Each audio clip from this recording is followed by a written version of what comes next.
Hi, and welcome to John's Home Projects. Today I'm going to be showing you how to take one of your favorite pictures and transfer it onto a piece of wood. This is an alternative to framing, and I like it better because I think it's more personal and unique. You can do this for yourself, but it also makes a great gift for family and friends, such as this one here. This project is very easy to do, and I'll provide step-by-step instructions on how to do it. Here's a picture we are going to transfer. In order to do it, you'll need to print out a mirror image version of that picture. This is important because if you do not flip the picture beforehand, text and the image will come out backwards. Now you also need a piece of wood. You can go to your local arts and crafts store and buy one, or go to Home Depot and have it cut down to a size of your liking. That would just need to be sanded.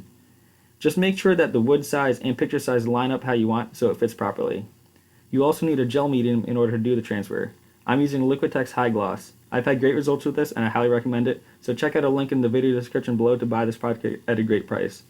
Now you also need a paintbrush, and that's going to smooth the gel over the image. I also use a 400 grit sandpaper, and that's going to sand down the edges of the wood once we're done. Now in order to finish it, you can use Mod Podge, but I use High Gloss Clear Coat Spray Paint, and that's going to make it look nice and glossy. These are your necessary supplies. Let's get started. Step 1 is very simple. Take a wet cloth and wet the wood. You don't need to use too much water for this, you just want the wood to be damp. For the next step, you're going to want to use your paintbrush and apply an even coat of the gel directly onto the picture. You don't need to put too much on there, as excess will be squeezed out later, but just make sure that the entire picture is covered. I already did this, which is why my picture looks hazy, so now I'm going to actually go ahead and put the picture directly onto the wood. Do your best to line this up.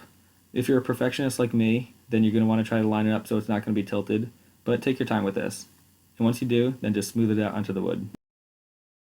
Now, take your credit card and smooth the picture out onto the wood to remove any bubbles.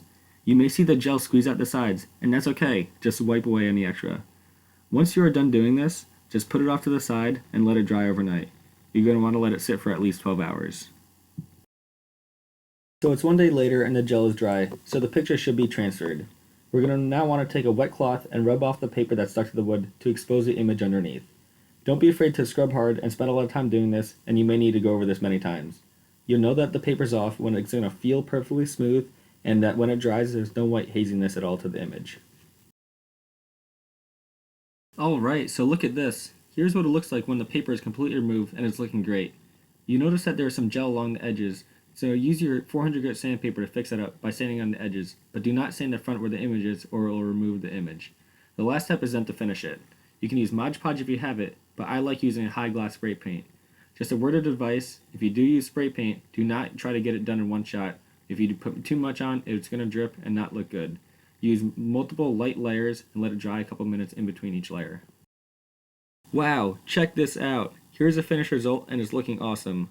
We have the clear coat on it and it gives it a nice beautiful shine which protects it from dirt and makes it easy to clean. We went from this to this. This was easy to do and I hope that you give this a try. If you enjoyed watching this video, please show your appreciation by pressing the like button and commenting below. Please subscribe to my channel for more creative projects like this coming soon.